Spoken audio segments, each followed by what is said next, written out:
I whispered 6 words into my mother-in-law's ear that made her run out of the church crying, mascara streaming down her face, in front of 200 guests sitting in stunned silence.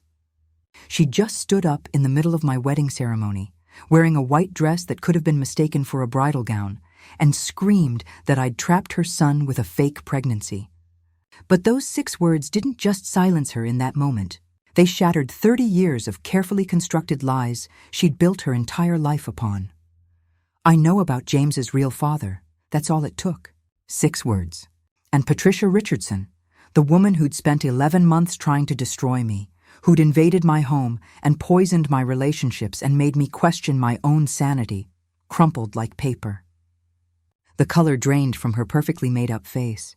Her hands started shaking, and she ran, actually ran, in her white Valentino gown and 4-inch heels, out of that Boston cathedral while everyone watched in absolute shock. But let me back up, because that moment, that perfect moment of justice served cold in a house of God, didn't come out of nowhere. It came after months of psychological warfare, after countless nights crying myself to sleep, after almost losing the man I loved because he couldn't see what his mother really was. If I'd known on our first date what I know now, would I have still fallen in love with James Richardson? Honestly, yes, but I would have been ready for the war his mother was about to wage. And maybe, just maybe, I wouldn't have waited until my wedding day to fight back. My name is Sarah Mitchell. I'm 26 years old, and I've been a pediatric nurse at Boston Children's Hospital for 3 years. The job doesn't pay much, barely $45,000 a year, but it's the only thing I've ever wanted to do. There's something about being there when a sick kid takes their first steps after months of treatment, or when a terrified teenager hears their cancer is in remission. Those moments reminded me why I went into nursing in the first place. Despite the student loans and the 12-hour shifts and coming home smelling like antiseptic. I grew up in Montpelier, Vermont, raised by a single mom who worked 3 jobs to keep the lights on. My dad left when I was 3. I don't remember him, just this vague impression of shouting and my mom crying in the bathroom. My mom, Linda, she was everything. She cleaned houses during the day, waitressed at night, and somehow still found time to help me with homework and braid my hair for school pictures. She taught me that kindness costs nothing but dignity costs everything. That lesson would become more important than I ever imagined. I met James Richardson on a Tuesday morning in October at a coffee shop in Back Bay. I was picking up my usual latte before my shift, still half asleep, when someone bumped into me and nearly sent my coffee flying. "Oh God, I'm so sorry," this voice said, and I looked up into the kindest hazel eyes I'd ever seen. He was tall, maybe 6'1", with dark brown hair that fell slightly over his forehead and this apologetic smile that made my irritation evaporate instantly. "It's fine," I said. Even though coffee had splashed on my scrubs, he insisted on buying me a replacement. Then somehow we were sitting at a corner table, and he was telling me about how he'd just pulled an all-nighter finishing a presentation for work, and I was laughing at his impression of his demanding boss. 3 hours passed. My shift started in 20 minutes. "I didn't care. Can I see you again?" he asked, as I finally, reluctantly stood to leave. I wrote my number on his coffee cup. He texted me before I even made it to the hospital. That should have been my first warning sign. How perfect it all felt. Nothing that feels that right comes without complications. James was a financial analyst at a consulting firm downtown. At 30 years old, he was already making good money, the kind of money that let him live in a nice apartment in Cambridge and not worry about whether he could afford both groceries and rent. But what drew me to him wasn't the money, it was the way he listened when I talked about my patients. The way he remembered that Tuesday was my hard day and would show up with takeout. The way he cried during sad movies and wasn't embarrassed about it. 6 months in, he asked me to move in with him. My tiny studio in Alston with the broken heater. And the neighbors who fought at 3 a.m. suddenly seemed very far away from his sunny 2-bedroom, with the actual dishwasher and the view of the Charles River. "Are you sure?" I asked. "It's fast." He pulled me close. "Sarah, I've never been more sure of anything. I want to wake up next to you every morning. I want to come home to you every night. I want this to be our place." We moved my stuff in on a Saturday. My mom helped, crying happy tears as she arranged my books on his shelves. "He's good for you, baby girl," she said. I can see it in your eyes. You're happy. I was happy. Deliriously, completely, terrifyingly happy. And I should have known that kind of happiness always comes with a price. He waited until we'd been living together for 3 months before he said it. I want you to meet my mother. The way he said it, careful and slightly nervous, should have clued me in. But I just smiled. Of course. I'd love to meet her. He relaxed, kissing my forehead. Great, she's excited to meet you too. I've told her so much about you. That was line number 1, though I didn't know it at the time. Patricia Richardson lived in Wellesley, in a sprawling colonial that probably cost more than I'd make in a decade. The house was perfect, like something out of a magazine, with manicured gardens and a circular driveway and windows that gleamed in the afternoon sun. James pulled up and I saw his hands tighten on the steering wheel. She can be a little intense, he said. Just don't take it personally if she seems cold at first. She's protective, I squeezed his hand. It'll be fine. Mothers are supposed to be protective. God, I was so naive. Patricia answered the door in cream-colored slacks and a cashmere sweater that probably cost more than my monthly rent. She was 56, blonde, perfectly put together in that way that screamed old money and country clubs. Her ice-blue eyes scanned me from head to toe in about 3 seconds, and I watched her smile tighten just slightly. Sarah, she said, my name somehow sounding like a criticism. How lovely to finally meet you. The hug she gave me was brief and cold, her body held rigid like she was afraid I might contaminate her. I smelled her perfume, expensive and floral, as she pulled back. Come in, come in. I've prepared lunch. The next 3 hours were an education in subtle warfare. Patricia had made this elaborate meal, roasted chicken with herbs and potatoes that looked like they belonged in a cooking show. She served it on china so delicate I was afraid to touch it. And the entire time, she talked to James about people I didn't know, places I'd never been, inside jokes I wasn't part of. It was like I wasn't even there. When she did acknowledge me, it was with questions designed to highlight our differences. Sarah, James tells me you're a nurse. How sweet. Have you ever considered going back to school to become a doctor? Translation, nursing isn't enough. You aren't enough. I love being a pediatric nurse, I said, keeping my voice even. I get to work directly with children every day, which is what I'm passionate about. Patricia smiled that tight smile again. Of course, not everyone is cut out for medical school. It requires a certain level of dedication. James shifted uncomfortably beside me but said nothing. That should have been warning sign number 2. The afternoon dragged on. Patricia showed us around her house, every room perfectly decorated, every surface spotless. James's childhood bedroom was like a shrine, his high school trophies still displayed, his Harvard acceptance letter framed on the wall. There were photos everywhere of James at different ages, but I noticed something odd. No photos of her late husband, James's father, who died when he was 15. Just James, James, James. This is my whole world, Patricia said, touching a photo of teenage James in his soccer uniform. After Robert died, James was all I had left. We became so close, didn't we, honey? She looked at James with this intensity that made me uncomfortable. He nodded. Mom took care of everything after Dad died. I don't know what I would have done without her. As we drove home, I tried to process what I'd just experienced. She seems, I started, then stopped. She seems like she really loves you. James relaxed, clearly relieved. She does. She's been through a lot, losing Dad so young, raising me alone. It made her a little overprotective, but her heart's in the right place. I wanted to believe that. I really did. Over the next few months, as James and I got more serious, Patricia's involvement in our lives increased. She called constantly, sometimes 3 or 4 times a day. She'd show up at James's office unannounced. She had opinions about everything from where we should eat dinner to what color sheets we should buy. And James, my sweet James, who was so strong and confident in every other area of his life, couldn't seem to tell her no. It's just easier to go along with it, he explained one night after she'd called during our date night for the 3rd time. If I push back, she gets upset and then I feel guilty. I bit back my frustration. But James, we're adults. We're allowed to have boundaries, he sighed. I know, you're right. I'll work on it, but he didn't work on it. He just got better at hiding how much control she had. 8 months after we met, James proposed. We were in Cape Cod for the weekend, walking on the beach at sunset, and suddenly he was on one knee in the sand, holding a simple diamond ring, his eyes full of tears. "Sarah Mitchell, you're the best thing that's ever happened to me. You make me laugh, you make me think, you make me want to be better. Will you marry me?" I didn't even let him finish. "Yes, yes, of course, yes." He slid the ring on my finger and kissed me while seagulls circled overhead and waves crashed at our feet. It was perfect. It was everything I'd ever wanted.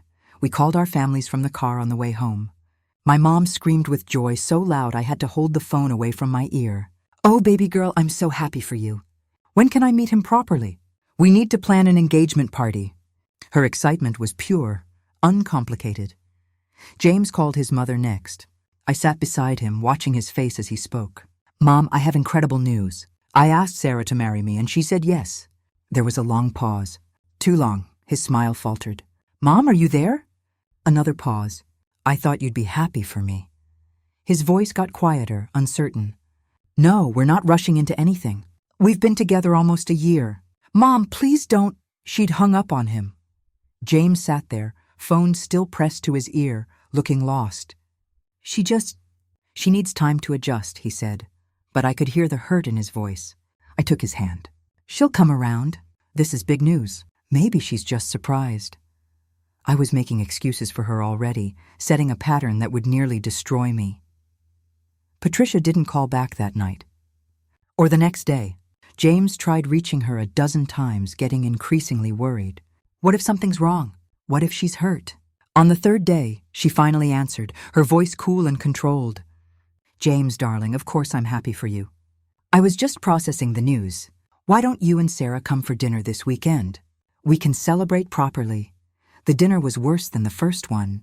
Patricia had invited half of Wellesley, it seemed, all her wealthy friends and their perfectly groomed children. She introduced me to everyone as James's girlfriend, even though I was wearing his engagement ring. She talked constantly about James's ex-girlfriend from college, Emma Hartford, who was apparently now a successful corporate lawyer in California. "Such a shame you two didn't work out," she told James in front of everyone. "You were such a beautiful couple." I felt James's hand find mine under the table and squeeze. Small comfort.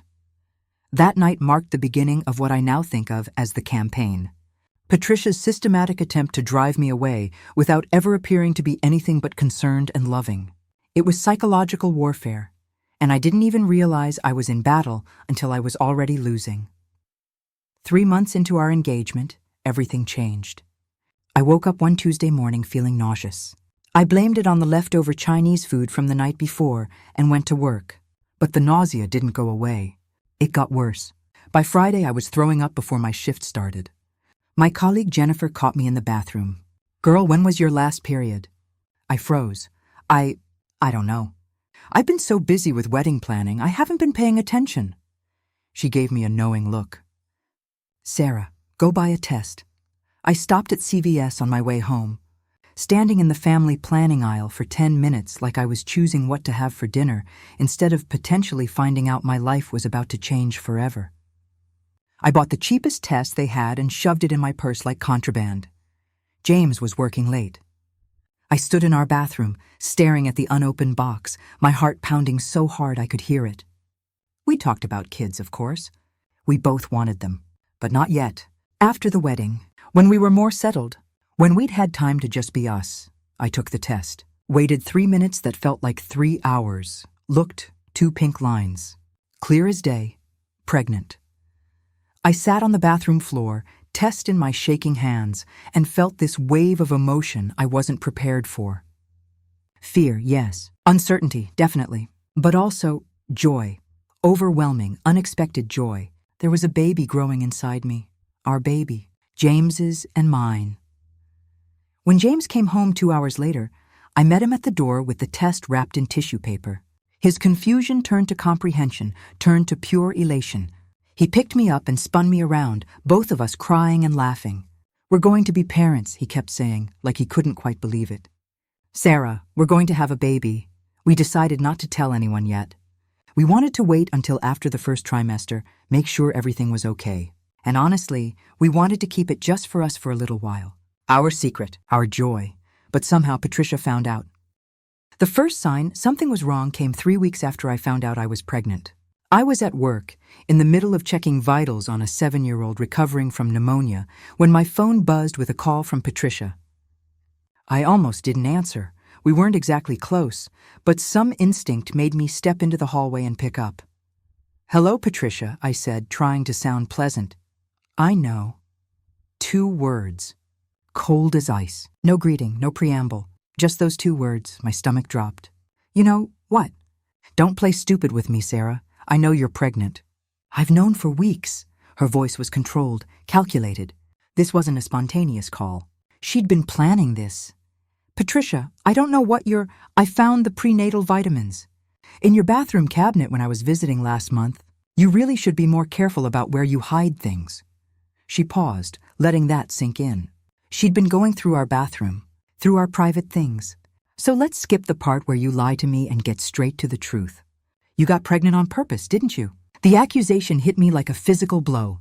"That's not—" "Patricia, James and I, girls like you always do." Her voice turned vicious.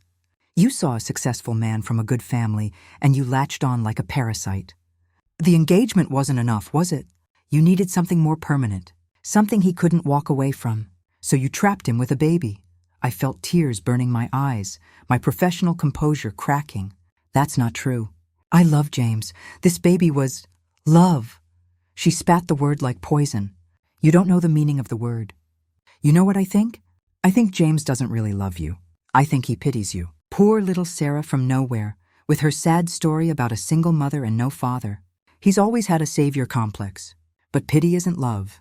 And once this baby is born and you show your true colors, demanding money, making his life miserable, he'll realize the mistake he made." My colleague was gesturing from down the hall that I was needed. I was supposed to be working, but I couldn't move, couldn't breathe. "Patricia, please." "I'll make sure of it," she continued, her voice dropping to something darker, more menacing. "I'll make sure he sees you for what you really are. A manipulative, gold-digging little nobody who got pregnant to trap a man out of her league. You think you've won? You think marrying him makes you part of this family? You'll never be good enough. Never. And everyone at that wedding will know it." She hung up before I could respond. I stood in that hospital hallway, phone still pressed to my ear, feeling like I'd been hit by a truck. Jennifer found me 10 minutes later, tears streaming down my face, and pulled me into a supply closet. "What happened? Is it the baby?" I couldn't explain, couldn't put into words the venom I'd just experienced. So I just shook my head, wiped my tears, and went back to work. But something had shifted. Patricia had drawn a line in the sand, and I was on the wrong side of it. I didn't tell James about the call. I should have. God, I should have. But I was scared. Scared he wouldn't believe me. Scared he'd think I was being dramatic. Scared that if I forced him to choose between his mother and me, he'd choose her. So I kept quiet. And Patricia took my silence as permission to escalate. The next incident came 2 weeks later.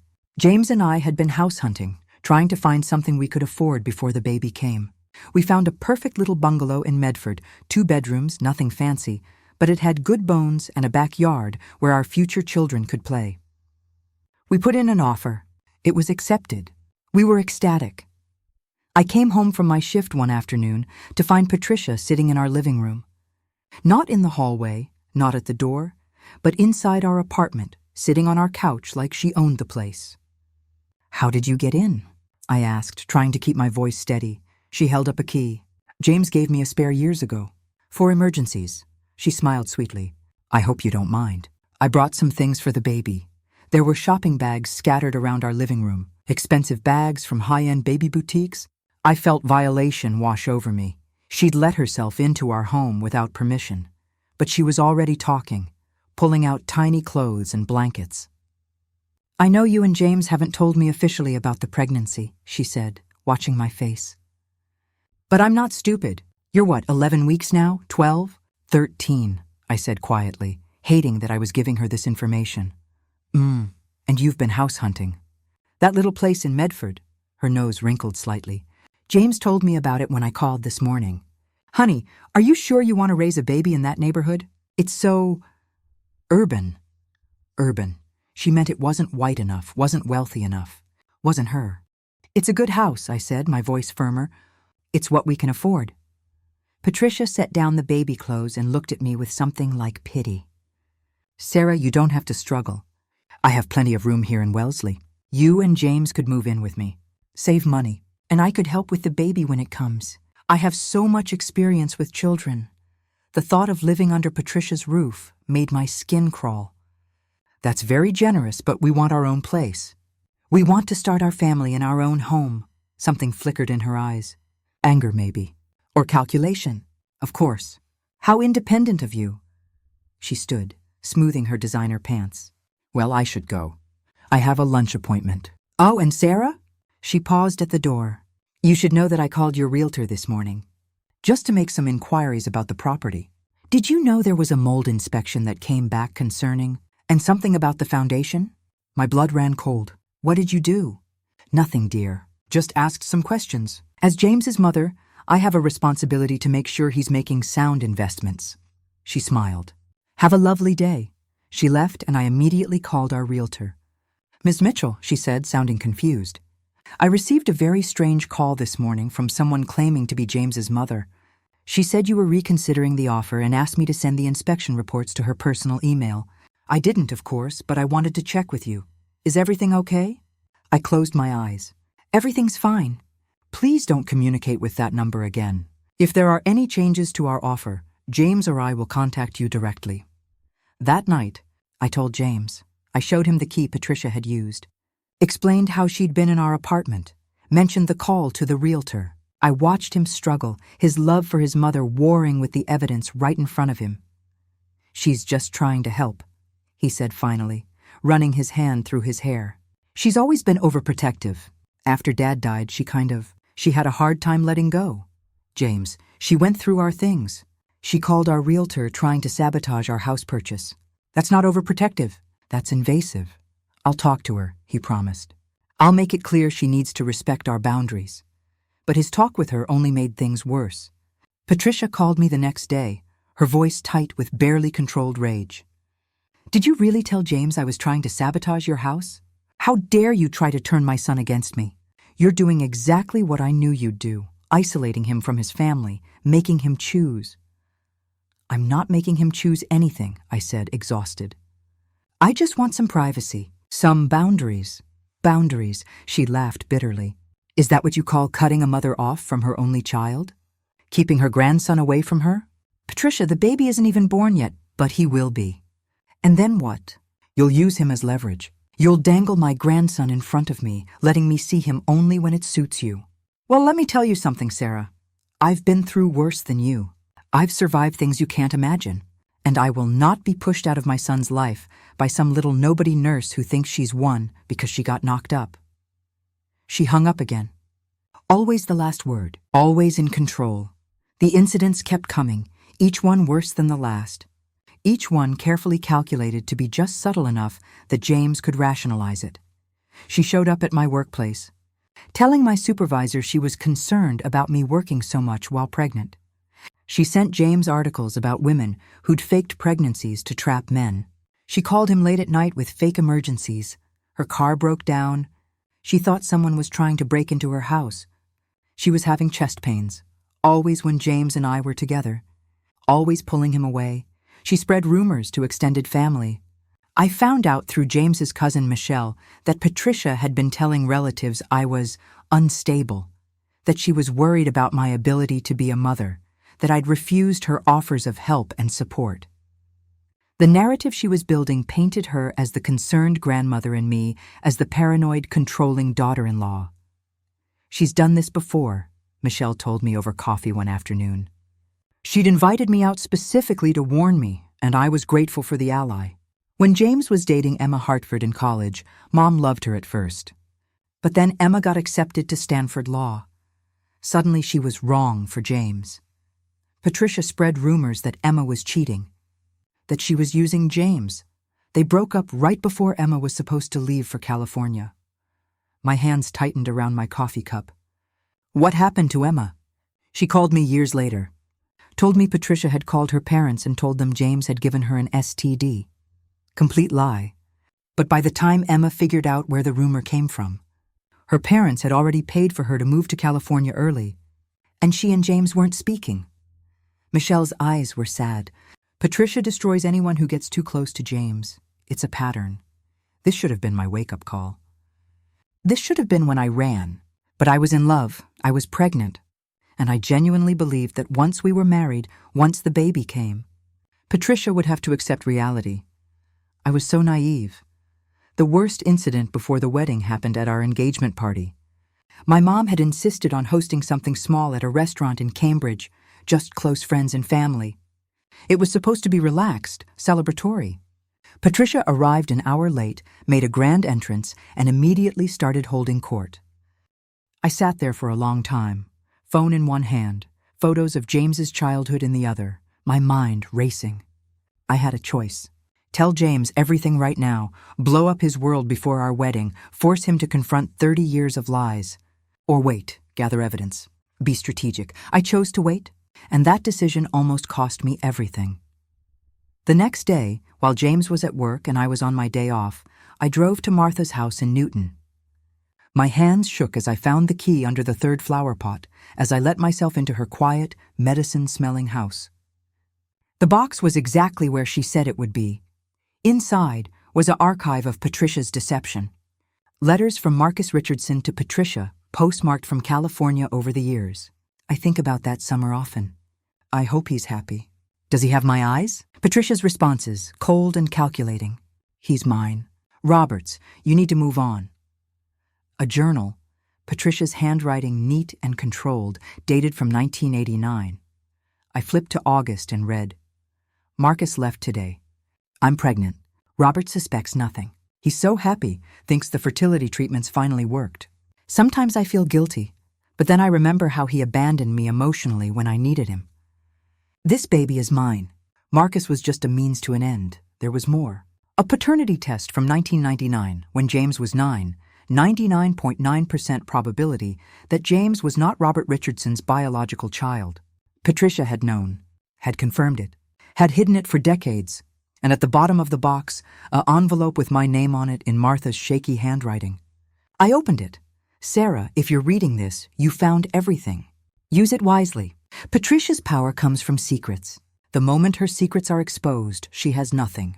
But be careful. A cornered animal is most dangerous when it has nothing left to lose. Protect James, protect yourself, and know that someone is on your side, even if it's just a dying old woman. Martha.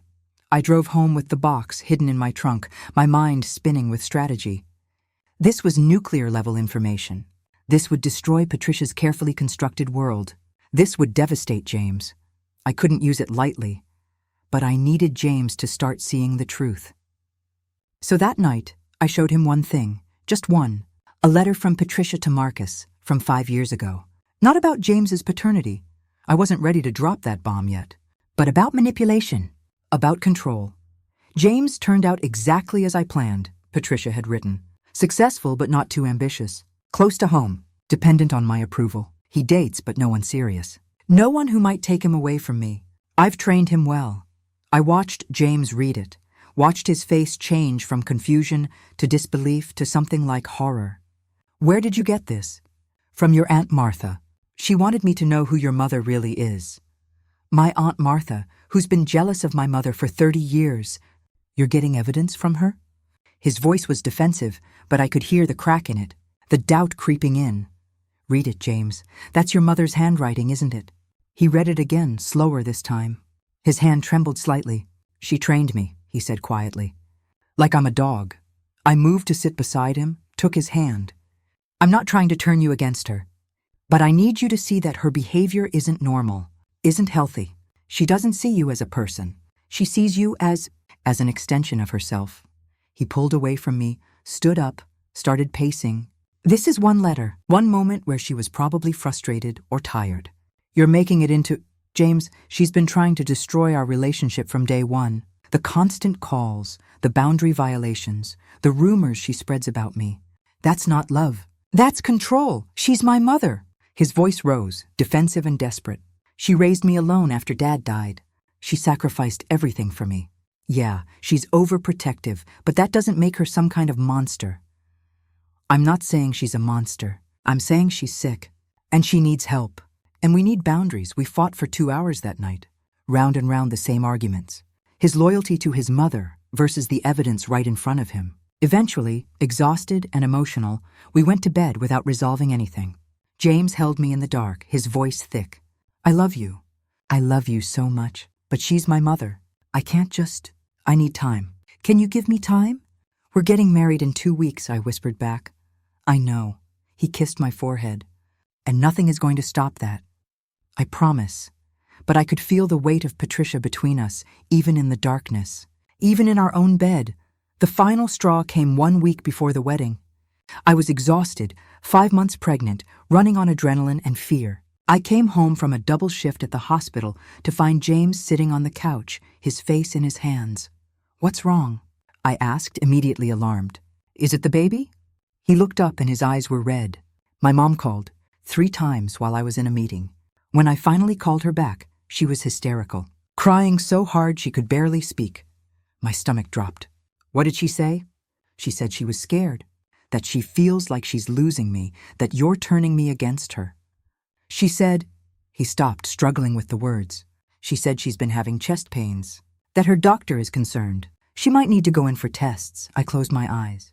Another fake emergency, another manipulation.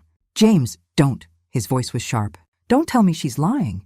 She's my mother. She raised me. And if something happens to her because I've been too wrapped up in wedding planning to notice she's struggling, I'll never forgive myself.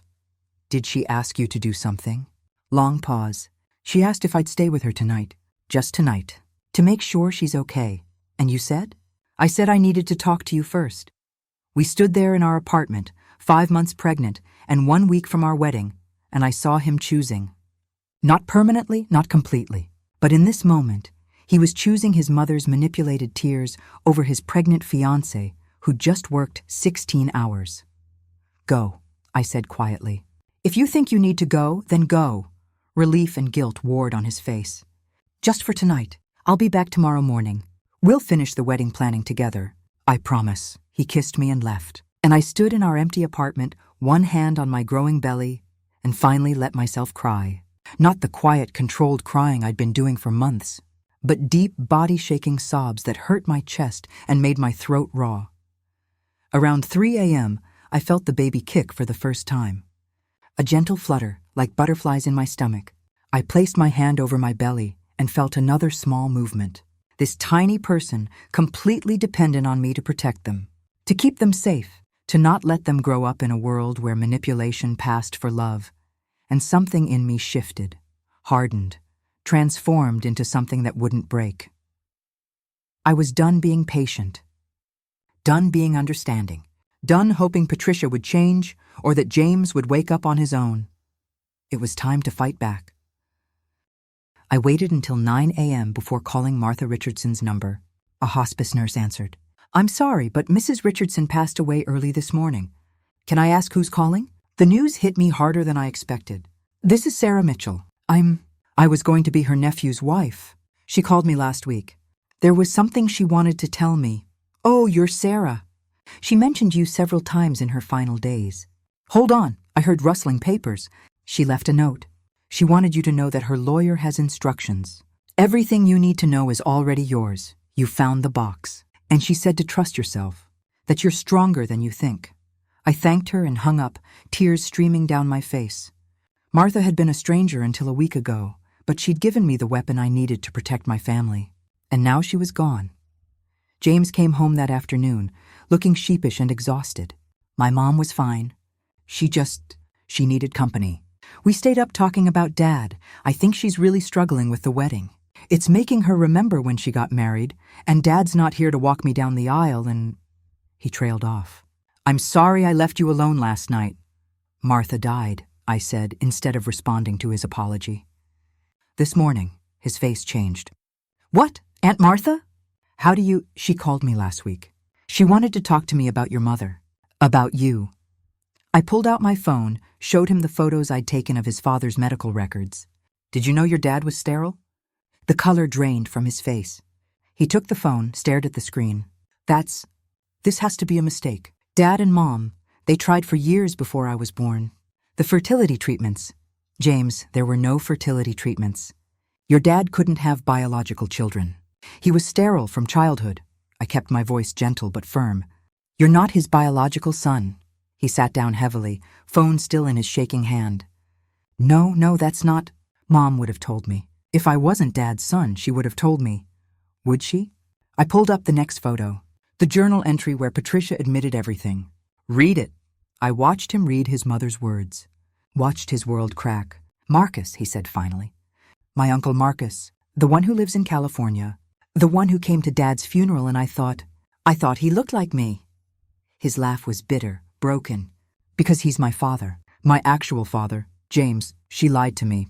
My entire life. She let me believe Dad was my father. Let me grieve him as my father. And all along, he stood up abruptly, started pacing. Does Marcus know? I don't think so. Martha's notes suggest he never knew about the pregnancy. And Dad? Did he know? I don't think so. Martha said Robert died believing you were his biological son. James sank back down, his head in his hands. My whole life is a lie. Everything I thought I knew about my family, about who I am, it's all... He looked up at me, and I saw devastation in his eyes. How long have you known? I found the medical records a week ago. Martha called me the same day and told me about the box. I've been trying to figure out how to tell you.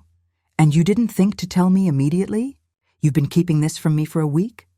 There was anger in his voice now, hurt layered with betrayal. I was trying to protect you. I wanted to gather all the evidence first, understand the full picture before I...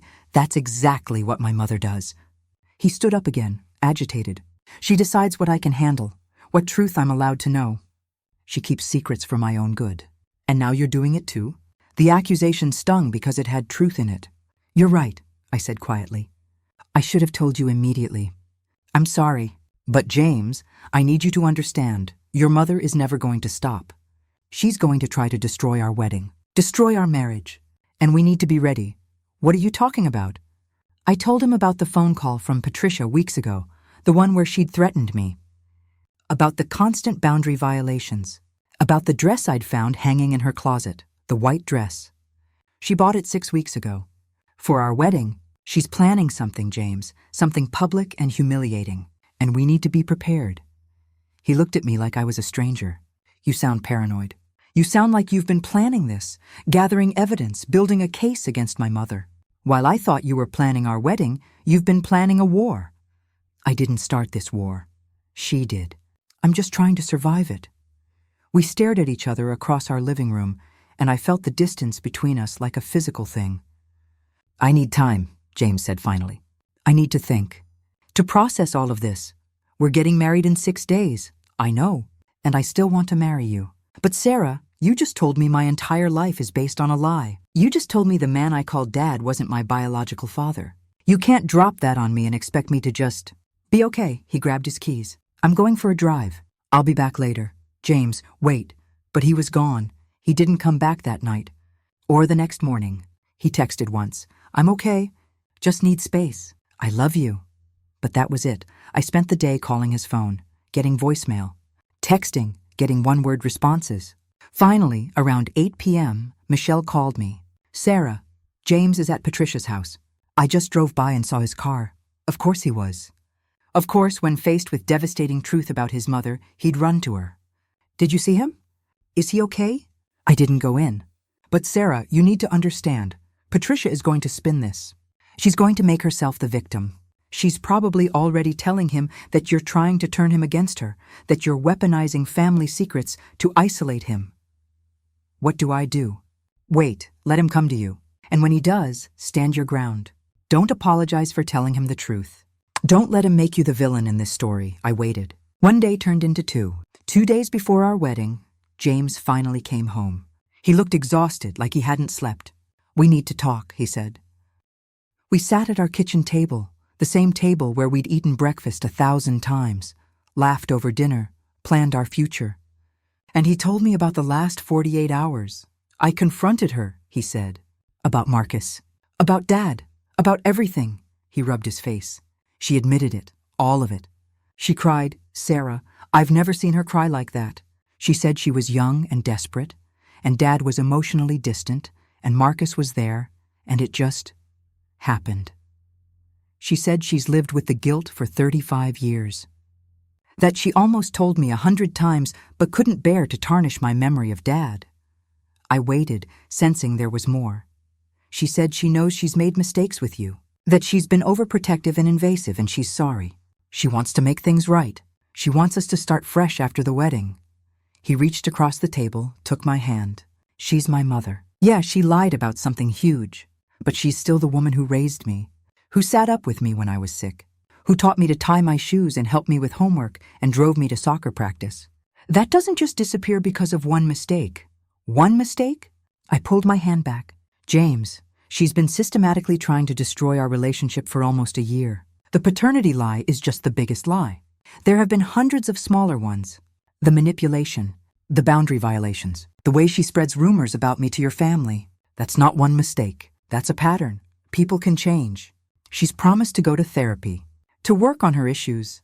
He looked at me pleadingly. Can't you give her another chance? For me? And there it was. The same choice, packaged differently. Choose to believe Patricia could change, or choose to be the bitter, unforgiving daughter-in-law who wouldn't let go of the past. Do you love me? I asked instead of answering his question. Of course I love you. Why are you even asking that? Because if you love me, you need to trust me.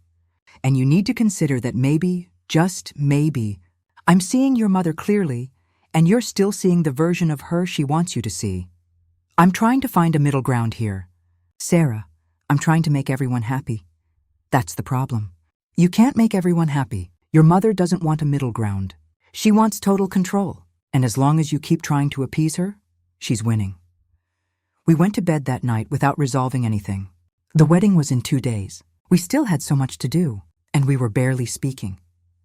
The next morning, I woke up to James's phone buzzing on the nightstand. He was still asleep, exhausted from emotional turmoil. I grabbed it to silence it and saw the text preview. Patricia, remember what we talked about, honey? She's trying to isolate you from me. Don't let her succeed. I love you so much. Always, Mom. My hands started shaking. I opened his messages. His phone didn't have a passcode, and scrolled back. Days of texts between James and Patricia while he'd been ignoring my calls. Her painting me as manipulative, controlling, using the baby to trap him.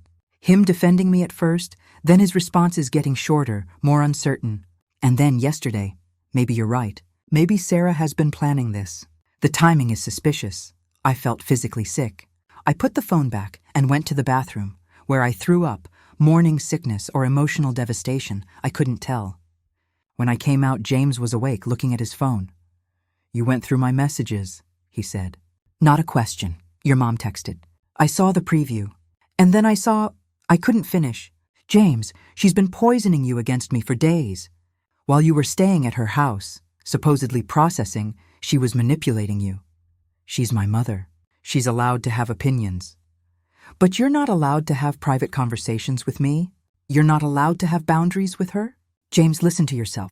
You're defending her right to interfere in our relationship, to try to turn you against me. That's not normal. His face hardened. I'm not doing this right now. It's the day before our wedding. Can we get through the wedding, and then we'll figure everything else out? Figure what out? Whether you're going to choose me or your mother. Because that's what this is, James. She's making you choose. No, you're making me choose. You're the one who dug up all this dirt on her. You're the one who can't let anything go. You're the one who what? Who wants a husband who stands up for his wife? Who wants to raise our child in a home without manipulation? Who wants us to be a team instead of you running to mommy every time things get hard? The words came out harsher than I intended. I saw him flinch. That's not fair. None of this is fair. I'm 5 months pregnant, James.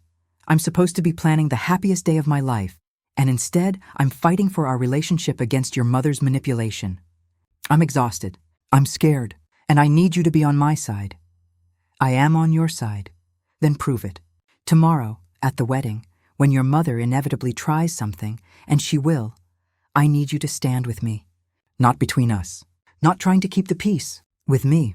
He stared at me for a long moment. Okay, he said finally. Okay, If she tries something at our wedding, I'll handle it. I promise. I wanted to believe him. But I'd heard his promises before. The day of the wedding arrived faster than I was ready for. I barely slept. Every time I closed my eyes, I imagined Patricia standing up in her white dress, screaming accusations, destroying everything. I imagined James hesitating, wavering, choosing her. My mom helped me get ready in the bridal suite at the church. Rachel was there too, my maid of honor, doing my makeup while Mom adjusted my grandmother's wedding dress. "You look beautiful, baby girl," Mom said, tears in her eyes. "Abuela would be so proud." "I'm terrified," I admitted. I keep waiting for something to go wrong. Rachel met my eyes in the mirror. "If Patricia tries anything, you let me handle it. I will physically remove that woman from the church if necessary." I laughed, despite my anxiety. "That might make things worse, or better. Either way, you're not facing her alone." She finished my mascara. "There, perfect. Now let's get you married." The church was beautiful. White roses and eucalyptus filled the air with their scent. Candles flickered in holders along the aisles. Soft music played. Through the window of the bridal suite, I could see guests arriving, finding their seats. My side of the church filled up quickly. Nurses from the hospital, friends from college, my mom's friends from Vermont. James's side filled more slowly, his mother's wealthy friends in their designer outfits, his extended family looking uncomfortable in their formal wear. And then I saw her, Patricia Richardson, stepping out of a black Mercedes, moving with deliberate slowness. And the dress? God, the dress. Pure white. Not cream, not ivory, but wedding dress white. Lace sleeves, a train. A small veil clipped to her perfectly styled blonde hair. She looked like a bride, like she was competing with me for the title. "That bitch," Rachel breathed beside me. "She actually did it. She wore white to your wedding." My mom's face went hard. "I'm going down there." "No," I caught her arm. "That's what she wants. She wants a scene. She wants drama. She wants to be the victim." I took a deep breath, hand on my belly where my baby was growing. Let her wear her white dress. Let her make a fool of herself. We're going to have this wedding, and she's not going to stop it. But my hands were shaking as I said it, because I knew the white dress was just the beginning. The ceremony began. I walked down the aisle on my mother's arm, no father to give me away, just Mom, who'd given me everything, and saw James waiting at the altar. He looked so handsome in his charcoal suit, his eyes bright with tears as he watched me approach. For a moment, just a moment, everything else fell away. It was just him and me and our future together. Then I saw Patricia in the front row, her white dress impossible to miss, and reality crashed back. The ceremony proceeded normally at first. Father Michael, who'd known James since he was a boy, spoke about love and commitment and building a life together. We exchanged readings. James's cousin sang a beautiful hymn. Everything was going according to plan, until Father Michael reached the part of the ceremony I'd been dreading. "If anyone objects to this union, speak now or forever hold your peace." It's supposed to be rhetorical. Nobody actually uses that moment, except I heard the rustle of fabric, saw Patricia stand up in her white dress, watched 200 faces turn toward her. "Felt my heart stop, I object," she said, her voice carrying through the cathedral. Time seemed to slow down. I heard gasps ripple through the congregation, saw Father Michael's face go pale with shock, felt James's hand tighten on mine, his entire body going rigid. Patricia stood in the front row, white dress gleaming in the candlelight, and every eye in that cathedral was on her. She knew it. She was performing for an audience, and she'd been rehearsing this moment for months. "I object," she said again, louder this time. "Because this wedding is based on a lie." Father Michael looked completely lost. In 40 years of performing ceremonies, this had clearly never happened. "Mrs. Richardson, my son doesn't know the truth." She turned to face the congregation, playing to the crowd like an actress on stage. "None of you know. This woman," she pointed at me, "is pregnant. She got pregnant deliberately to trap James, to force him to marry her." The whispers got louder. I felt my face burn with humiliation. 5 months pregnant in my grandmother's wedding dress. Being accused of being a gold digger in front of 200 people. "I have proof," Patricia continued, her voice trembling with manufactured emotion. "I found ovulation tests hidden in her apartment months ago. Text messages where she talked about timing. She saw my son, successful, from a good family, and she saw her meal ticket. She planned this pregnancy down to the day. It was a lie, a complete fabrication. But the way she delivered it, with tears in her eyes and pain in her voice, made it sound believable. "Mom, stop." James's voice was strained. "This isn't, honey, I know you think you love her." Patricia's voice turned pleading now, motherly, concerned. "But you need to understand what she's done. She's manipulated you. Girls from her background, they learn young how to trap men like you. The pregnancy, the wedding, it's all calculated. Once she has your ring and your baby, once she's legally entitled to your money, you'll see her true colors." I stood there on the altar, paralyzed. This was worse than anything I'd imagined. Not just the white dress, not just the objection, but this public character assassination. These lies delivered with such conviction that I could see doubt flickering on some guests' faces. My mother started to stand, fury on her face, but Rachel pulled her back down, whispering something urgent. James looked at me, and for one horrible second, I saw it. Doubt, just a flicker. A moment of uncertainty where he questioned whether his mother might be right. And even though it vanished almost immediately, even though love replaced it quickly, that 1 second of doubt broke something fundamental between us.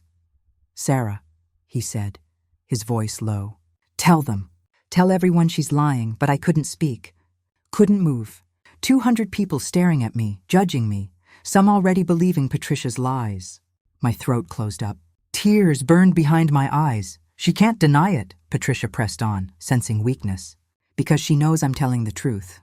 James, please, I'm begging you. Don't make this mistake. Don't tie yourself to someone who's using you." And then something shifted inside me. Maybe it was feeling my baby kick, a reminder of what I was fighting for. Maybe it was seeing my mother's face, thinking about how she'd raised me alone against all odds and never let anyone make her feel less than.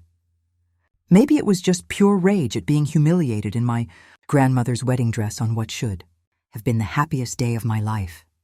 But something hardened, solidified, transformed into steel. I let go of James's hand, took a breath, and started walking down the 3 steps from the altar. Click of my heels on the stone floor, every eye following me. The cathedral absolutely silent except for those footsteps echoing like gunshots. Patricia saw me coming and her expression shifted. Triumphant at first, she thought I was running, fleeing, giving up.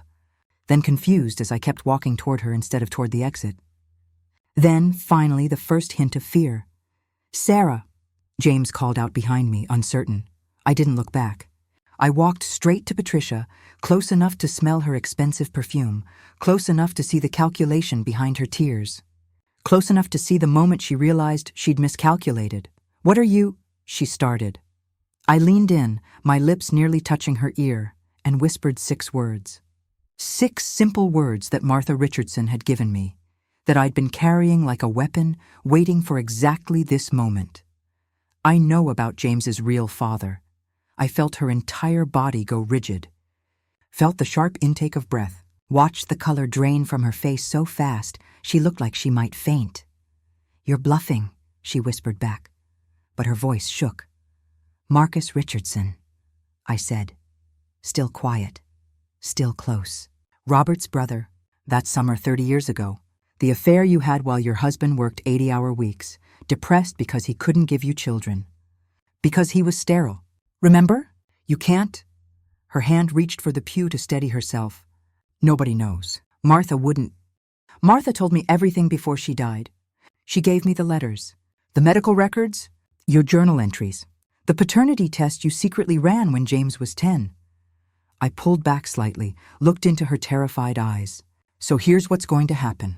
You're going to sit down. You're going to smile. You're going to let me marry your son. And you're never ever going to interfere in our marriage again." "Please." Her voice cracked, real tears forming now. "He can't know. It would destroy him. Then you'd better hope I don't tell him." I leaned in one more time. "Because if you so much as send a text message, if you show up uninvited, if you spread one more lie about me, I will tell him everything. I will show him the evidence, I will arrange a DNA test. I will make sure he knows exactly what kind of woman you are. Do you understand? She nodded, barely perceptible. A tiny movement that could have been mistaken for trembling. I stepped back, raised my voice so the congregation could hear. Patricia was just expressing her concerns as a mother. It's natural to be protective of your child. But I love James. I love him with everything I have. And this baby, I placed my hand on my stomach, wasn't a trap. It was a blessing, one we're both excited about. I looked at Patricia, held her gaze. Isn't that right? She opened her mouth, closed it, opened it again.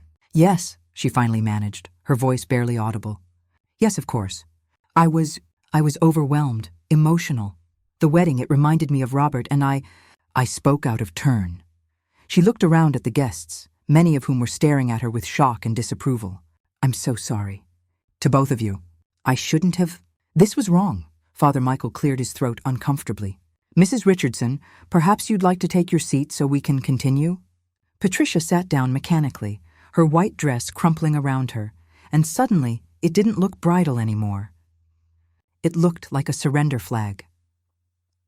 I walked back to the altar where James stood waiting, his face a mixture of confusion, concern, and something that might have been awe. What did you say to her? He whispered, as I took his hand again. Later, I whispered back. Right now, let's get married. Father Michael, clearly relieved to have the crisis resolved, resumed the ceremony. But his hands shook slightly as he held the prayer book. James Thomas Richardson, do you take Sarah Marie Mitchell to be your lawfully wedded wife? I do. James's voice was strong, certain, his eyes never leaving mine. Sarah Marie Mitchell, do you take James Thomas Richardson to be your lawfully wedded husband? I looked at James, at this man I loved despite everything, and thought about the life we were choosing. The challenges ahead, the mother-in-law who would always be lurking at the edges of our happiness, the secrets that would need to be told eventually, the hard work of building something healthy from such toxic beginnings. I do, I said. I now pronounce you husband and wife. You may kiss the bride. James kissed me, and the church erupted in applause. But it was muted, uncertain. Everyone had witnessed something strange and uncomfortable, even if they didn't fully understand it. As we walked back down the aisle, now husband and wife, I passed Patricia in her white dress, her head bowed, her hands covering her face. I didn't feel triumphant. I felt exhausted, victorious maybe, but at what cost? The reception was at a hotel ballroom downtown. We decorated it simply. String lights, white roses, candles creating a warm, romantic atmosphere. But the mood was strange, strained. Guests clustered in small groups, whispering about what had happened at the church. Some approached us to congratulate us. Others kept their distance, clearly uncomfortable. Patricia never showed up to the reception. Someone said they'd seen her leave the church right after the ceremony, still in her white dress. Mascara running down her face as she got into her Mercedes and drove away. Good riddance, Rachel muttered as she handed me a glass of sparkling cider. That woman is certifiable. But James kept checking his phone, kept looking toward the entrance, waiting for his mother to appear. I should call her, he said during our first dance. Make sure she's okay. James, no. I looked up at him, my hands on his shoulders as we swayed to the music. She tried to destroy our wedding. She accused me of trapping you in front of 200 people. You don't owe her a phone call right now. She's still my mother, and I don't understand what happened. One minute she was objecting to our wedding, the next she was apologizing and running away. What did you say to her, Sarah? What made her back down like that? The answer burned on my tongue. The truth about his paternity, about Marcus, about 30 years of lies. But this wasn't the time. Not at our wedding reception, not in the middle of our first dance, not surrounded by guests who were already gossiping. Can we talk about this tomorrow? I asked. Tonight, can we just be happy? Can we just be newlyweds? He searched my face, clearly frustrated with my non-answer. But finally he nodded. Tomorrow. But Sarah, you need to tell me everything. No more secrets. No more secrets, I agreed. But I knew that promise would be harder to keep than either of us imagined. We cut the cake, a simple 3-tier vanilla and raspberry creation. We threw the bouquet, which Rachel caught with a shriek of delight. We danced with our parents, I danced with my mom. James danced with nobody. His mother's absence was a wound that wouldn't stop bleeding. Around midnight. As the reception was winding down, Michelle pulled me aside. I heard what happened at the ceremony. Patricia in a white dress, objecting. The whole dramatic scene. She shook her head. But here's what you need to know. After she left, she called half the family. I've gotten 6 calls from aunts and uncles asking what's going on, whether James is okay, whether you really trapped him with a pregnancy. My stomach sank. She's still spreading lies. Of course she is. Because whatever you said to her, whatever made her back down in the church, didn't change who she is. It just made her more careful about where she does her damage. What should I do? Michelle squeezed my hand. Use whatever leverage you have. And Sarah? Use it soon, because she's going to regroup, and when she comes back, she'll be worse. James and I spent our wedding night at the Fairmont, in a suite overlooking the harbor.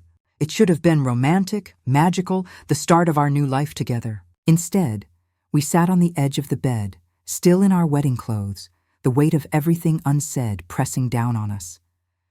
I need to know, James said quietly. What you said to my mother.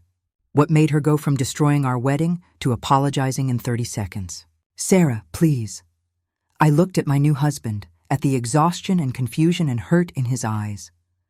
And I made a choice. Not the choice I'd planned, not the one I'd strategized with Rachel and Michelle, but the choice that felt right in this moment. Your father, I said carefully. The man who raised you, Robert Richardson, he couldn't have biological children. He was sterile from a childhood illness. James's face went pale. What are you saying? I'm saying your mother had an affair with Robert's brother Marcus, that summer before you were born. And you, I reached for his hand. You're Marcus's son, not Robert's. I watched him process this. Watched his entire understanding of his identity crack and reform. No, he said. No, that's... My mom wouldn't... Dad was my father. I remember him. I loved him. He loved me. He did love you, I said firmly. Everything between you and Robert was real. The biology doesn't change that. He raised you, James. He was your father in every way that matters. But he wasn't my father. James stood up, started pacing the hotel room. My whole life, I thought. And Mom, she just let me believe. For 30 years, he spun back to me. How long have you known? I found the medical records a week and a half ago. Martha called me the same day and told me about the box of evidence. I wanted to tell you, but you kept it from me. His voice was flat. You found out my entire life was a lie and you didn't tell me. You used it as a weapon against my mother instead. I used it to protect us. I stood up too, my hand on my pregnant belly. James, she was never going to stop. She was going to destroy our wedding, destroy our marriage, make our lives miserable. I needed something that would make her back down. And it worked. It worked? He laughed bitterly. Sarah, my mother, objected to our wedding. In front of everyone we know. She accused you of trapping me. She wore a fucking wedding dress to our wedding. How is any of that working? Because she left. Because she apologized. Because now she knows if she tries anything again, I'll tell you everything and show you the proof. The letters. The journal. The paternity test she ran when you were 10. She confirmed it herself, James. She knew. She's always known. He sat down on the bed, head in his hands. I don't even know what to feel. Angry at her for lying? Angry at you for keeping it from me? Sad about Dad? Confused about Marcus? I don't... His voice broke. This was supposed to be the happiest day of my life. We just got married. We're about to have a baby. And all I can think about is that my mother is a liar and my wife used that lie against her. I didn't have a choice. Everyone has a choice, Sarah. You chose to keep this from me. You chose to weaponize my family history instead of trusting me with the truth. Because I knew how you'd react. I knew you'd defend her, try to see her side, make excuses. And we didn't have time for that. The wedding was days away. She was planning to sabotage it. I had to act. We stared at each other across the hotel room, our wedding clothes still on, and I realized we'd just had our first fight as a married couple. And it was about his mother, just like every fight would be about his mother until we dealt with this. I need air, James said, grabbing his jacket. I need to think. James, don't... I'm not leaving. I just need to walk, clear my head. I'll be back. He left the room and I sank onto the bed, still in my grandmother's wedding dress, and cried. Not gentle tears, but body-shaking sobs that made my ribs ache and my throat raw. This was my wedding night. I should be happy, celebrating, starting our marriage with joy and hope. Instead, I was alone in a hotel room, wondering if I'd made a terrible mistake. James came back an hour later. I'd changed into comfortable clothes by then, washed the makeup off my face, let my hair down. He looked at me for a long moment, then sat beside me on the bed. "I'm sorry," he said quietly, "for walking out on our wedding night, for letting my mother ruin what should have been perfect. I'm sorry, too, for keeping the truth from you, for using it as a weapon." I took his hand. "But James, I'm not sorry for protecting us, for doing what I had to do to make your mother back down, because she was never going to stop on her own." He nodded slowly. "I know. I've been walking around the harbor for the past hour, and I kept coming back to that. If you hadn't said something to make her leave, she would have kept going. She would have made a bigger scene. She might have even succeeded in stopping the wedding." He turned to look at me. "What you said to her, about telling me everything if she interferes again, were you serious?" "Yes." "Good." His jaw set with new determination.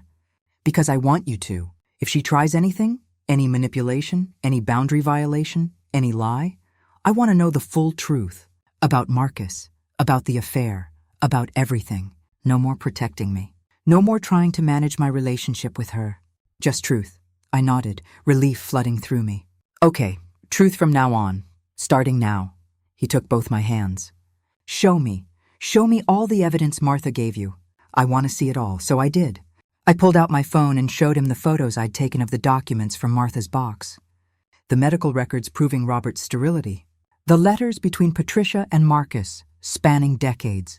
The journal entry where Patricia admitted the affair, admitted getting pregnant deliberately, admitted passing James off as Robert's son. The paternity test from 1999, proving with 99.9% certainty that James was not Robert Richardson's biological child. I watched him read it all, his face cycling through emotions, disbelief, hurt, anger, grief. When he got to the journal entry where Patricia had written, "This baby is mine. Marcus was just a means to an end," I saw something break in him. "She didn't love him," James said quietly. "She didn't love Marcus. She just used him. And Dad thought I was his miracle. He was so happy when I was born. Mom showed me pictures once, him holding me in the hospital, crying with joy, and it was all a lie." "The love wasn't a lie," I said gently. "Robert loved you. That was real. The biology was the lie. But the love was true. How do you know? Because love isn't about DNA. It's about showing up, about sacrifice, about choosing someone every day. Robert chose you every day of his life. He raised you, provided for you, taught you, loved you. That's what makes someone a father. Not sperm, not biology. Choice." James was quiet for a long time. Then, "I want to meet him. Marcus, my biological father. I want to know who he is. Martha's notes suggest he doesn't know you exist. Patricia never told him about the pregnancy. Then it's time he found out." James looked at me with new resolve. "And I want nothing to do with my mother. Not until she gets serious help. Therapy, real therapy, not whatever she claims she's doing. And she needs to apologize to you. A real apology, not whatever that was at the church. James, are you sure? She's your mother. Cutting her off, she's earned this." His voice was hard. "She lied to me my entire life. She tried to destroy my wedding. She publicly humiliated my wife. She's manipulated and controlled and guilt-tripped me since I was 15 years old. I'm done. We're done. Until she proves she can change, she doesn't get to be part of our lives, part of our baby's life." I wanted to feel victorious. This was what I'd been wanting for months. James seeing his mother clearly, setting boundaries, choosing us over her. But all I felt was sad. Sad for the family we could have had. Sad for the grandmother our child would be missing. Sad for James, who just lost his father's memory and his mother's presence in one devastating night. "Okay," I said. "Whatever you need. I support you." We lay down together, still in our clothes, and held each other in the darkness of our wedding night. It wasn't the romantic beginning we'd planned, but maybe in its own way it was more honest, more real. "I love you," James whispered into my hair. "I'm sorry it took me so long to choose you." "I love you too," I whispered back. "And we're going to be okay. You, me, and our baby. We're going to build something better." I believed it when I said it. But I didn't know yet how hard Patricia would fight to stay in our lives. Didn't know about the restraining order we'd need. The false police reports, the years of therapy, the family members we'd lose, the price we'd pay for choosing each other. But that night, in that hotel room, with my husband's arms around me and our baby growing inside me, I felt something I hadn't felt in months. Hope. We canceled our honeymoon. What we'd planned as a romantic week in the Berkshires became instead a week of damage control and difficult decisions. The first call came the morning after the wedding. James's Aunt Catherine, Patricia's best friend, her voice dripping with concern. "James, honey, your mother is beside herself. She called me last night sobbing. What did that woman say to her at the church? Patricia won't tell me, but she's absolutely devastated." James, who'd woken up with new clarity, didn't sugarcoat it. Aunt Catherine, my mother, wore a white dress to my wedding and accused my wife of trapping me with a fake pregnancy in front of 200 people. Whatever Sarah said to make her stop, I'm grateful for. Silence. Then, "Well, I'm sure Patricia had her reasons. If you're calling to defend her, we're done here. Sarah is my wife. She's about to be the mother of my child. Anyone who can't respect that doesn't need to be in our lives." He hung up, looked at me with determined eyes. "How many more calls like that do you think we'll get?" "Dozens," I said. "She's already started her campaign." I was right. By noon, we'd received 15 calls and twice as many texts from James's extended family. Most were concerned, asking what happened, trying to understand. A few were overtly hostile, accusing me of being manipulative, of turning James against his mother. Patricia had been busy, spinning her narrative to anyone who would listen. "We need to be proactive," I said, scrolling through the messages. "We need to tell people the truth before she poisons everyone against us." So we did. James wrote an email to his extended family, carefully worded, not revealing the paternity secret, but explaining Patricia's pattern of manipulation, boundary violations, and the wedding incident. "Sarah and I are setting boundaries with my mother for the health of our marriage and family. We ask that you respect our decision and not take sides. This isn't about turning anyone against anyone. It's about creating a healthy environment for our child." The responses were mixed. Some family members, like Michelle, immediately offered support. Others, particularly the older generation who'd known Patricia for decades, were skeptical. And a few cut us off entirely, choosing Patricia's version of events over ours. "I expected this," James said, reading through the replies. "Mom's been building relationships with these people for 40 years. Why would they believe us over her?" "Because we have evidence," I reminded him. "If we need to, we can show them." "No," he was firm. "The paternity thing stays between us unless absolutely necessary. That's not about proving a point. That's about my identity, my relationship with my father's memory. I won't weaponize it. I respected that. Even though part of me wanted to show everyone exactly who Patricia Richardson was, wanted to expose her completely, I understood why James needed to keep some things private. But Patricia wasn't done fighting. 3 days after the wedding, I was home alone. James had gone back to work, trying to maintain normalcy, when there was a knock at our door. Through the peephole, I saw 2 police officers. My blood ran cold. I opened the door, keeping the chain lock engaged. "Can I help you?" "Mrs. Richardson?" the female officer asked. "Sarah Richardson?" Hearing my new name still felt strange. "Yes?" We received a call from a concerned family member. "A Patricia Richardson. She reported that you're being held against your will by your husband, that he's isolated you from friends and family. She's worried about your safety and the safety of your unborn child." For a moment, I couldn't speak. The audacity, the calculated cruelty of it. Then fury flooded through me. "That's completely false. I'm not being held against my will. I'm on maternity leave from my job at Boston Children's Hospital. I can show you my ID, my phone records showing calls with my mother and friends. Patricia Richardson is my mother-in-law, and we're currently limiting contact with her due to her boundary violations." The officers exchanged glances. "Ma'am, we have to take reports like this seriously. Can we come in and look around, just to verify everything's okay?" I let them in, showed them around our apartment, pulled out my phone to show recent calls and texts. Called Rachel, who confirmed I was fine. Called my mom, who did the same. By the time they left, they were apologetic, clearly understanding they'd been used as pawns in a family drama. "Mrs. Richardson, we're sorry for the intrusion," the male officer said. "It's clear your mother-in-law's report was unfounded. However, we do need to document this visit, and if you'd like to file a complaint against her for making a false report, you have that right. I want to file a restraining order, I said, the decision crystallizing as I spoke. This is part of a pattern of harassment. I have documentation of months of boundary violations, manipulation, and now a false police report. I need legal protection. They gave me information about how to file. The moment they left, I called James. Your mother called the police. Told them I was being held against my will. Silence on the other end. Then, that's it. We're done. I'm calling a lawyer.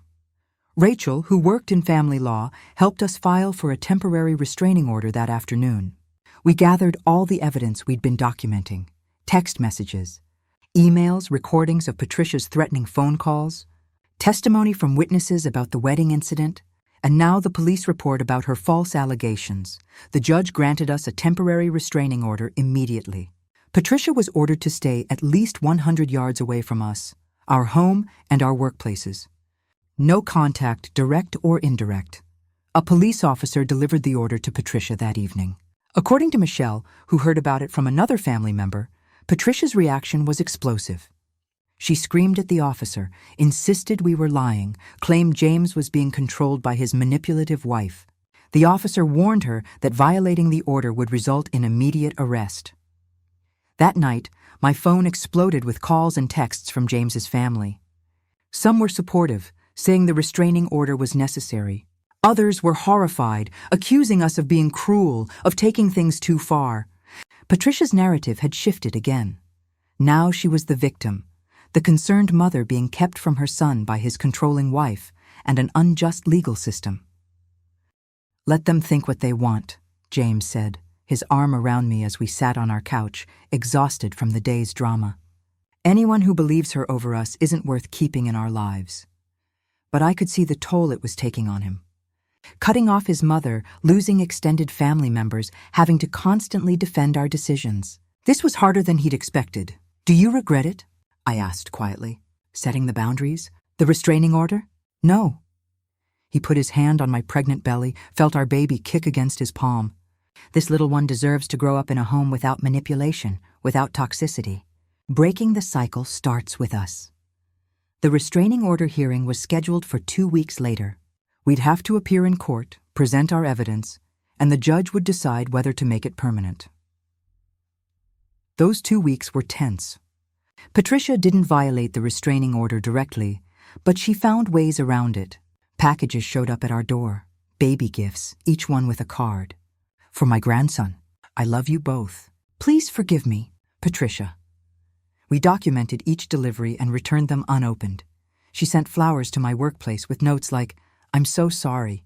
I just want to be a good grandmother. My supervisor pulled me aside.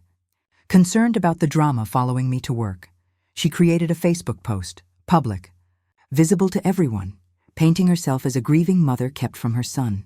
My heart is broken. All I ever wanted was to love and support my son and his new wife. I made mistakes, yes, but I'm being punished with a restraining order, kept from my only child and my unborn grandchild. Please pray for our family. The post got hundreds of sympathetic comments from people who didn't know the full story. She's playing the long game, Rachel warned when I showed her the post. Building public sympathy so when you go to court, you look like the bad guys. Then we need to be prepared, I said. We need our evidence organized, our witnesses ready.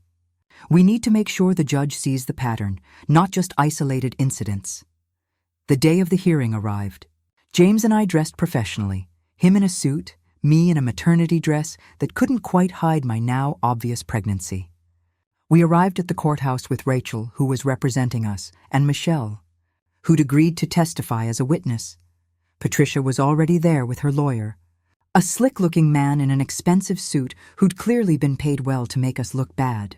She'd dressed carefully, conservative navy dress, minimal makeup, looking like a concerned, worried mother. Not the woman who'd worn a white wedding dress to my wedding. The hearing was in a small courtroom, just us, Patricia, the lawyers, and the judge. No audience, no drama, just the facts laid out clinically. Rachel presented our case methodically. The timeline of Patricia's escalating behavior, the constant phone calls and uninvited visits, The rumors she'd spread to family members. The wedding incident, complete with testimony from multiple guests. The false police report. The ongoing attempts to contact us despite the temporary restraining order. This is not a case of family disagreement, Rachel argued. This is a pattern of harassment, manipulation, and stalking behavior that has escalated over months and shows no signs of stopping. My clients have tried to set reasonable boundaries. Mrs. Richardson has violated every single one. Patricia's lawyer tried to paint a different picture. A concerned mother worried about her son's hasty marriage. A grandmother excited about her first grandchild. Simple misunderstandings blown out of proportion by an oversensitive daughter-in-law. My client admits she made an error in judgment at the wedding, he said smoothly. She was overwhelmed with emotion, remembering her late husband, worried about her son. She apologized immediately. But a restraining order? That's an extreme response to a mother's concern. Then it was time for testimony. James went first, and I watched him tell the judge about growing up with Patricia, about the control, the manipulation, the way she'd systematically isolated him from anyone who got too close. I didn't see it for what it was until recently, he said, his voice steady. I thought it was normal. That's what happens when you're raised by someone who sees you as an extension of themselves rather than as an individual. But I see it now, and I need to protect my family from it. Patricia's lawyer cross-examined him, trying to make him seem like an ungrateful son. So you're saying your mother, who raised you alone after your father died, who sacrificed everything for you, is now a threat? I'm saying my mother needs help, James responded. Professional help? And until she gets it, she can't be part of our lives. I testified next, detailing the incidents, the threats, the manipulation. Patricia's lawyer tried to rattle me, suggesting I was exaggerating, being dramatic, trying to isolate James from his family. You found out you were pregnant shortly after getting engaged, correct? He asked with a knowing look. Yes, some might say the timing was convenient. Your mother-in-law certainly thought so, Rachel objected immediately. Your Honor, this line of questioning is irrelevant to whether my clients need protection from harassment. Sustained, the judge said, giving Patricia's lawyer a warning look. Stick to the relevant facts, counselor. But the damage was planted. That suggestion, that doubt, hanging in the air. Michelle testified about Patricia's history, about Emma Hartford and other relationships Patricia had sabotaged. This is what she does, Michelle said. Anyone who threatens her control over James becomes a target. Sarah isn't the first. She's just the first one who's fought back. Finally, Patricia herself took the stand, and I watched her perform, tears welling up as she talked about losing her husband, about raising James alone, about how much she loved him and wanted to be part of his life. I made mistakes, she admitted, dabbing at her eyes. I was overprotective. I said things I shouldn't have at their wedding. I was scared and emotional, and I handled it badly. But I've been going to therapy. I'm working on myself. All I want is a chance to be a grandmother to my grandchild. A chance to prove I can respect their boundaries. It was a masterful performance. I saw the judge's expression soften slightly. Then Rachel asked a single question during cross-examination. Mrs. Richardson, did you or did you not call the police and falsely report that Sarah was being held against her will? Patricia hesitated. I was concerned. I thought, yes or no. Did you make that call? Yes, but I was genuinely worried. And when the police found no evidence to support your claim, did you apologize to Sarah for wasting police resources and causing her distress? Longer pause. No, why not? I didn't think it was necessary. You didn't think it was necessary to apologize for falsely reporting a crime. Rachel let that sit for a moment. No further questions. The judge took a brief recess to review the evidence. James and I sat in the hallway, hands clasped, waiting. Patricia sat across from us with her lawyer, not looking at us, her face carefully neutral. 20 minutes later, we were called back in. I've reviewed the evidence and testimony, the judge said. Mrs. Richardson, I understand that family dynamics can be complicated and that you may have acted out of concern. However, the pattern of behavior described here, the boundary violations, the manipulation, the false police report, the ongoing attempts at contact, despite a temporary restraining order, demonstrates an inability or unwillingness to respect reasonable limits. Patricia's face went pale. I'm granting a permanent restraining order. valid for 3 years. Mrs. Richardson, you are to maintain a distance of at least 100 yards from Sarah and James Richardson and any residence or workplace associated with them. You are prohibited from any direct or indirect contact, including through third parties, social media, gifts, or any other means. Violation of this order will result in immediate arrest and criminal charges. The gavel came down. Patricia made a sound, something between a gasp and a sob. Her lawyer put a hand on her arm. James exhaled slowly beside me, relief and guilt warring on his face. Court is adjourned. We walked out of that courthouse, and I felt something I hadn't felt in months. Safety. Not complete. I knew Patricia would find ways to work around the edges of the order. But legal protection, official recognition that what she'd been doing wasn't normal family conflict, but actual harassment. Patricia tried to approach James in the parking lot, but her lawyer stopped her, reminding her of the order that was now in effect. She stood there, watching us walk away, and I saw something in her face that chilled me. Not defeat. Not remorse. Calculation. She was already planning her next move. 3 years have passed since that day in the courthouse. 3 years since I whispered 6 words in my mother-in-law's ear and changed everything. Daniel Robert Richardson was born on a warm May evening, 7 pounds, 6 ounces of perfect, healthy baby boy. James cried when they placed him on my chest, overwhelmed with emotion, whispering, "We're parents. We're actually parents." Labor had been long, 18 hours, but the moment I heard Daniel's first cry, every bit of pain was worth it. Patricia tried to come to the hospital. Security stopped her, the restraining order making it clear she wasn't welcome. She sent flowers, a massive arrangement that the nurses removed at my request. She tried calling James's phone, leaving tearful voicemails about her grandson, about how she deserved to meet him. James deleted them without listening to all of them. Bringing Daniel home was terrifying and wonderful in equal measure. The first few months passed in a blur of sleepless nights and endless diaper changes and moments of pure joy when our son smiled or made a new sound. James was an incredible father, patient, attentive, completely devoted, and he was working hard in therapy, processing the trauma of his childhood, learning to recognize manipulation, to set healthy boundaries. "I don't want to repeat the cycle," he told his therapist during one session I attended. "I don't want my son growing up thinking love means control. That family means obligation, that he has to manage my emotions." We heard about Patricia through the family grapevine. She'd moved to Florida 6 months after the restraining order was granted, telling people the Boston winters were too harsh for her aging bones.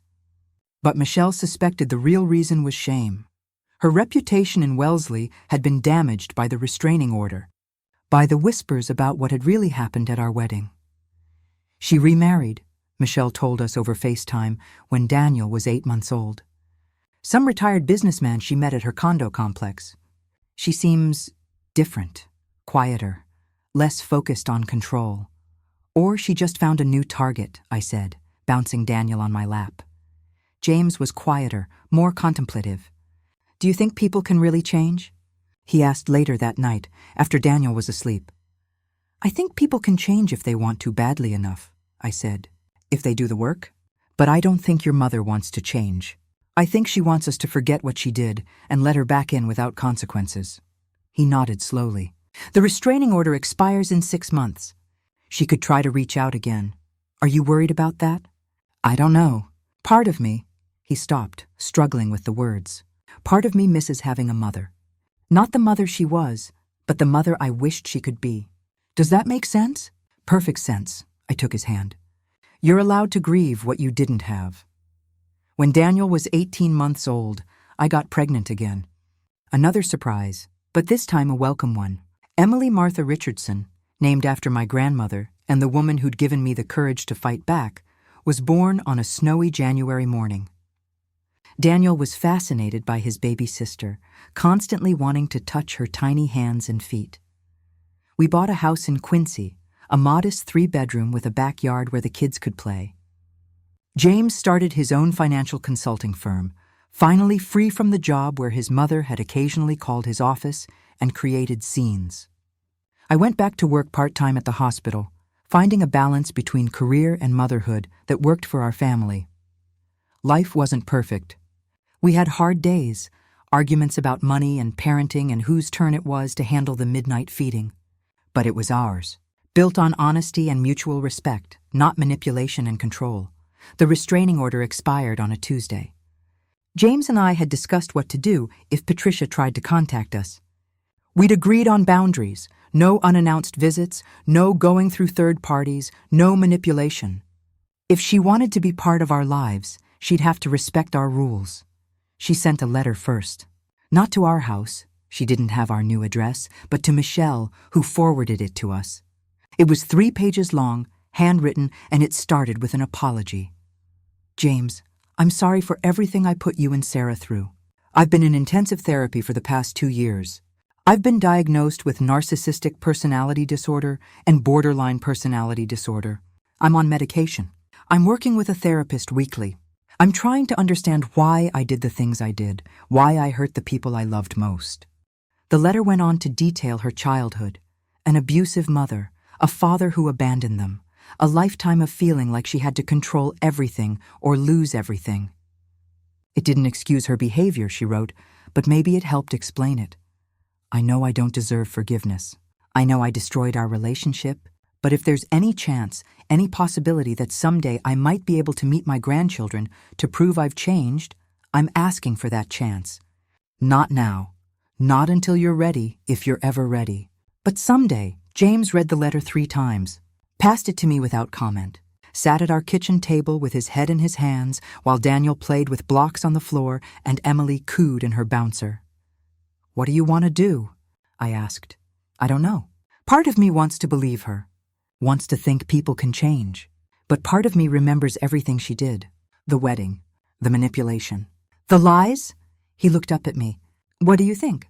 I think, I said carefully, that someone who's genuinely changed would respect that we might never let her back in, that she'd accept the consequences of her actions without demanding forgiveness. This letter asks for a chance, implies we owe her something. You're right? He reread a section. She's asking for what she wants, not accepting what she deserves. He put the letter down. We're not responding, not yet, maybe not ever. If she's really changed, she'll accept that. We didn't respond. And for the next year, Patricia didn't push. No more letters.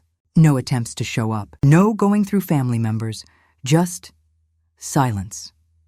It was Michelle who finally told us what happened. Patricia's new husband had a granddaughter from his first marriage. A little girl about Daniel's age.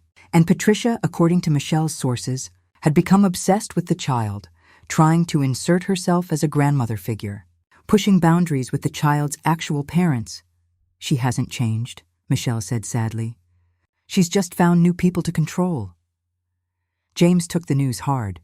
That final hope that his mother could be different, could be healthy, died that day. But it also brought closure. We didn't have to feel guilty about keeping her at a distance. We didn't have to wonder if we were being too harsh. She'd shown us who she was over and over again. On our 5th wedding anniversary, James and I renewed our vows. Not a big ceremony, just our backyard, close friends, our 2 kids running around in fancy clothes they'd probably destroy before cake was served. My mom was there, tears streaming down her face. Rachel gave a toast about how far we'd come. Michelle shared stories about James learning to set boundaries, becoming his own person. And when it was time for us to exchange new vows, James took my hands and said, Sarah, 5 years ago, I married you in a church while my mother tried to destroy our union. I was blind to so much then, but you opened my eyes. You fought for us when I couldn't. You protected our family even when it meant being the villain in someone else's story. You're the strongest person I know.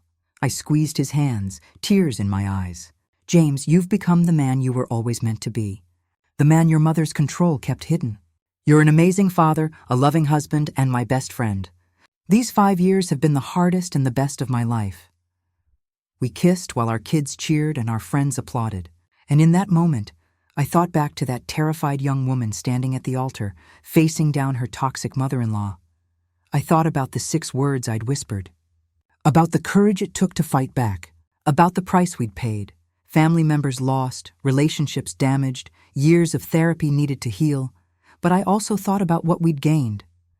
a marriage based on honesty, children growing up in a home without manipulation, the freedom to be ourselves.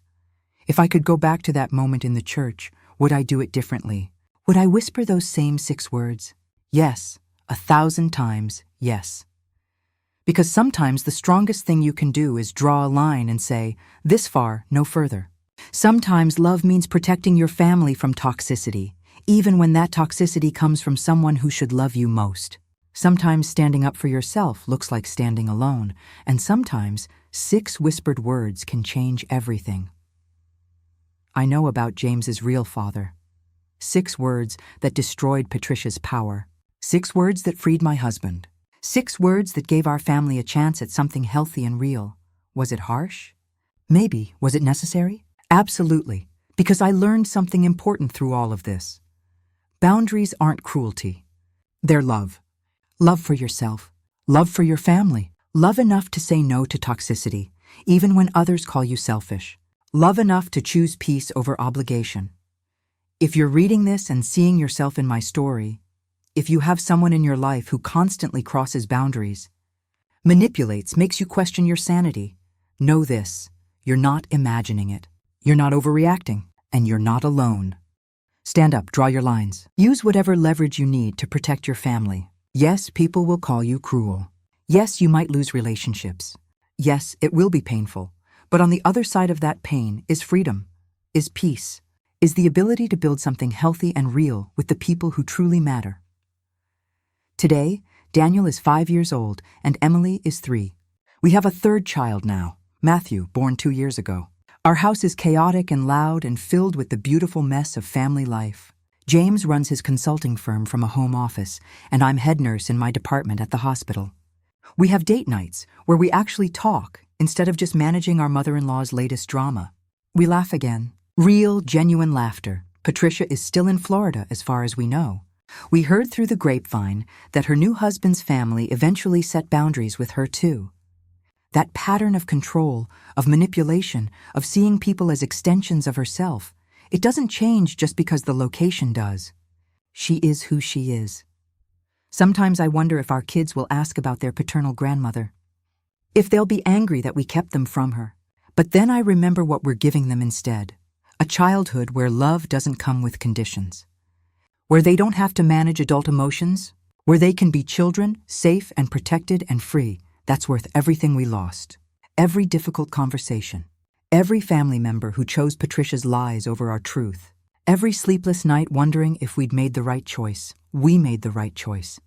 And if you're facing a similar situation, if you're wondering whether you should stand up to that toxic family member, whether the price is worth paying, let me tell you, you're worth fighting for. Your peace is worth protecting. Your family is worth defending. Don't wait for them to change. Don't hope they'll suddenly see reason. Don't sacrifice your well-being trying to keep the peace. Draw your line. Whisper your 6 words, whatever they may be. Stand your ground and build something beautiful from the ashes of what you had to burn down. 5 years ago, I stood in that church, pregnant and terrified, facing the woman who wanted to destroy me. I could have run. I could have let her win. I could have spent my life trying to appease her, trying to make her love me, trying to be enough for someone who would never be satisfied. Instead, I fought back. And it changed everything. My name is Sarah Mitchell Richardson. I'm 31 years old. I'm a wife, a mother of 3, a pediatric nurse, and a survivor of psychological warfare. And I'm here to tell you that you can survive too. You can stand up. You can protect your family. You can choose yourself without being selfish. And sometimes all it takes is 6 words.